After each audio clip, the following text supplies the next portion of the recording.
এভাবে নখগুলোকে না কেটে নিতে হবে গরম জলে ভিজিয়ে, উষ্ণ গরম জলে ভিজিয়ে যখন আমরা ওপরের চামড়াটা ছাড়ালাম, ছাড়ানোর পরে এই নখগুলোকে এইভাবে কেটে ফেলে দিতে হয়।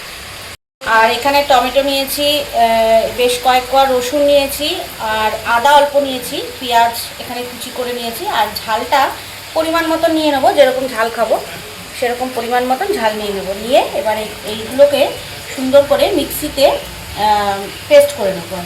এর মধ্যে আছে পেঁয়াজ কুচি, টমেটো আর কাঁচা লঙ্কা, আদা আর রসুন। এবার এগুলোকে পেস্ট করে নিতে হবে। তেল দিয়ে নিচ্ছি, তেলটা বেশ ভালো গরম হয়ে গেছে। মধ্যে একটু এলাচ দিয়ে দেবো, 2টো এলাচ দিয়ে দেবো, একটা তেজপাতা দিয়ে দেবো।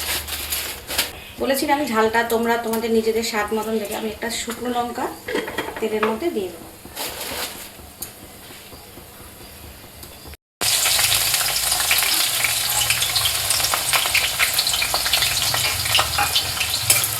পেঁয়াজগুলো একটুখানি ভেজে নেবো ভালো করে।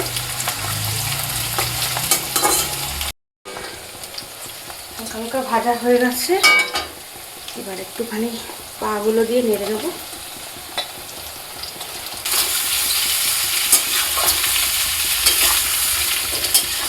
এভাবে তেলে কিছুক্ষণ একটু ভেজে নেব। হালকা একটু তেলে নেড়ে নিলাম। এবার লবণ আর হলুদ দিয়ে দেবো, মশলাগুলো আস্তে আস্তে দিয়ে দেবো। একটু তেলে নেড়ে নিলে না কাঁচা গন্ধটা চলে যায়।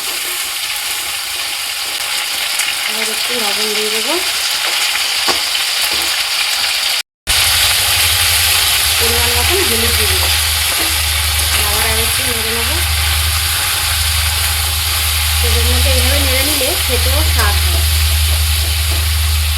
এগুলো দিয়ে দিলাম, দেবো জিরের গুঁড়ো।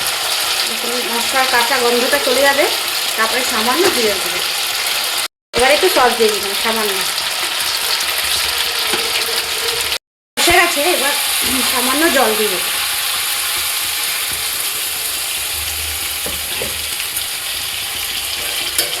মশলা পুরো কষানো একদম হয়ে গেছে, কমপ্লিট। এবার সামান্য জল দিয়ে ফুটে উঠলে গরম মশলা দেবো। দেখো এরকম সুন্দর, এরকম শুকিয়ে গেছে, একদম মাখা মাখা হয়েছে। আর এই রান্নাটা একটু মাখা মাখা খেতেই ভালো লাগে। এবার শেষে আমি গরম মশলা দিয়ে দেবো। অবশ্যই গরম মশলা দেবে, নাহলে ভালো লাগবে না।